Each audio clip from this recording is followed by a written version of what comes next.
Delhi liquor scam కంటే 100 రెట్లు ఎక్కువగానే రాష్ట్రంలో మద్యం కుంభకోణం లావాదేవీలు జరిగాయని మంత్రి టీజీ భరత్ అన్నారు. మద్యం కుంభకోణంలో దోషులందరూ కటకటాల్లోకి వెళ్లటం ఖాయమన్నారు. అనిల్ గారితో నేను ఒకసారి ట్రావెల్ చేశాను. అనిల్ గారు నాకు బాగా క్లోజ్, షర్మిలా గారి వాళ్ళ హస్బెండ్. ఆయన ఎంత బాధపడినారంటే ఒకటే ఒక ఆన్సర్ ఇస్తా. దాదాపు మీరు చూస్తే బంజారా హిల్స్లో హౌస్ ఉండేది రాజశేఖర్ రెడ్డి గారు. ఆ హౌస్ తీసేసి రెంట్కి ఏదో ఇచ్చారు. ఆ రెంటల్ ఇన్కము విజయమ్మ గారికి పోవాలా, దాదాపు 20 లక్షలు. ఆ 20 లక్షలు కూడా ఇవ్వకుండా ఆ 20 లక్షలు కూడా ఆయన తీసుకుంటున్నాడు. వాళ్ళ అమ్మ తల్లికి, సొంత తల్లికి 20 లక్షలు వచ్చేది కూడా ఆపేసినాడు. అంటే that is the mentality of that person.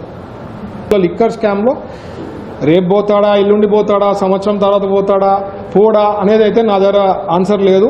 But ఖచ్చితంగా అయితే పెద్ద ఫ్రాడ్ అయితే జరిగింది లిక్కర్ స్కామ్లో మాత్రం. There is no doubt, there is a big fraud that has happened. Delhi scam is nothing. దాని ముందు ఇది 100 రెట్లు పెద్దగా ఉంటుంది. దాంట్లో నాకు ఎన్ని విన్నానంటే లిక్కర్ స్కామ్లో ఆ హాలోగ్రామ్ కూడా దే హ్యావ్ డన్ ప్రైవేట్లీ.